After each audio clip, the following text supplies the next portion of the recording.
السلام علیکم. په واتس اپ کې یو نیو فیچر راغلی دی د کمیونټي په نوم باندې. دې ویډیو کې د هغې باره کې ډسکس کوو چې دا څنګه کار کوي او څه دپاره دا په کار راځي. دې لپاره به تاسو راشئ واتس اپ ته، کوم چې تاسو ته په دې ګوټ کې د دوه درې کسان نشان ښکاري، په دې باندې به تاسو کلیک کوئ. نو دلته سټارټ یور کمیونټي باندې به کلیک کوئ. دلته به دغه کمیونټي له نوم ورکوئ چې ستاسو به هر نوم مطلب څه نوم ورکوئ هغې دپاره به دلته نوم ورکوئ. او دا چې کوم فیچر دی موسټلی زیاتره کسانو ته واتس اپ کې راغلی هم دی او ځینې چاته راغلی هم نه دی. نو واتس اپ اپډیټ کې هغې سره انشاءالله دا ستاسو هم راشي.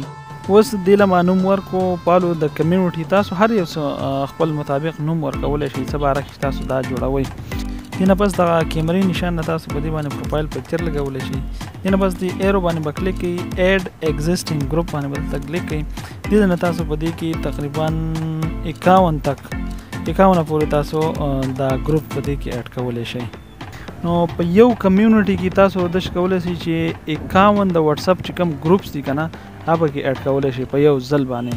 او په یو ګروپس کې تقریبا 1024 کسان کیپیسټي د یو ګروپ د واتس اپ. په دې حساب سره تقریبا د 52,000 سمثینګ کسانو یو کمیونټي جوړه شي، یعنې په یو کمیونټي کې تقریبا 52,000 کسان یو بل سره کنیکټ کېدلی شي. په دې کې میسج صرف اډمن کولی شي، یا نور څه د کمیونټي چې کومه اکټیویټي هغه پکې صرف اډمن کولی شي. د اډمن نه بغیر پکې څوک مطلب ګوتې نشي وهلی. دی کې مخکې چې کوم د واتس اپ د ګروپ کوم حساب کتاب هغې کې تقریبا 250 یا 260 پورې کسان به اډ کېدلی شي. بیا د هغې په ډبل شو 500 ته ورسېده، بیا د هغې په ډبل شو تقریبا 1024 ته ورسېده. اوس چې دا کمیونټي کوم نوی فیچر راغلی د دې په ذریعه باندې تقریبا 52,000 کسان ته کنیکټ کولی شي. جزاک الله.